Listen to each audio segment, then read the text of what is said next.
Hey folks, it's Jamie Satterfield with the Knoxville News Sentinel. I'm here in Knox County Criminal Court for the trial of William Riley Gaul. He's accused of killing his girlfriend, Emma Walker, in November 2016.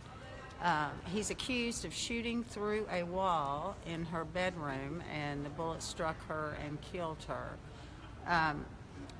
This is day 3 of this trial, and what we've heard from this morning are a bunch of teenagers who were at a party 2 days before Emma was killed, and Riley Gaul staged a kidnapping, a fake kidnapping, to lure Emma outside to talk to him during this party.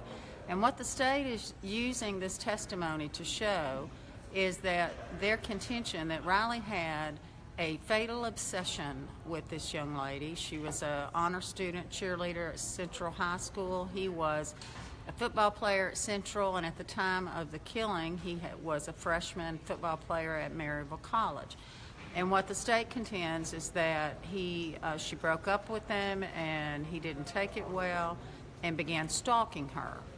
So this is part of a series of events that led up to the killing. So on the night of November 18th, I believe it was, 2016, a bunch of Central kids had gathered at a home, the Seton home in North Knox County, and we're just basically hanging out after the game. And the testimony was that Emma began getting strange text messages from a number she didn't recognize, and also maybe a couple of phone calls.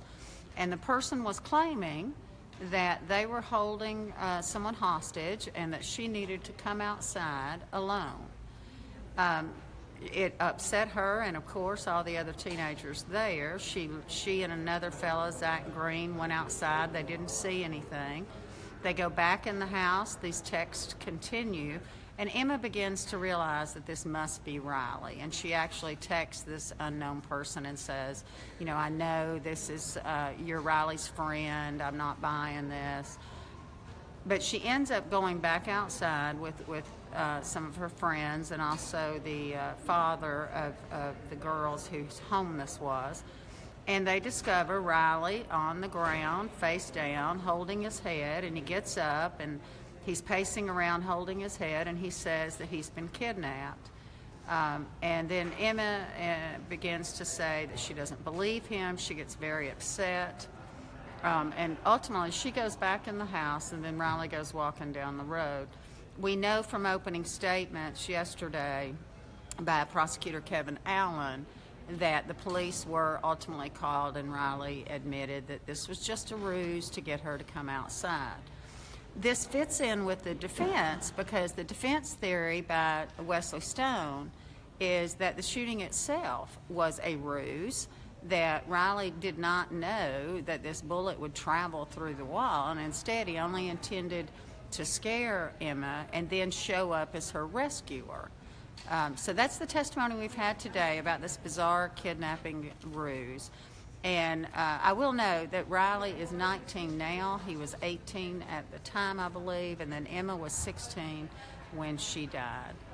So that's where we're at. The trial continues after lunch, and I'll have a full report at knoxnews.com and also in our print edition for Thursday of the Knoxville News Sentinel. And thank you.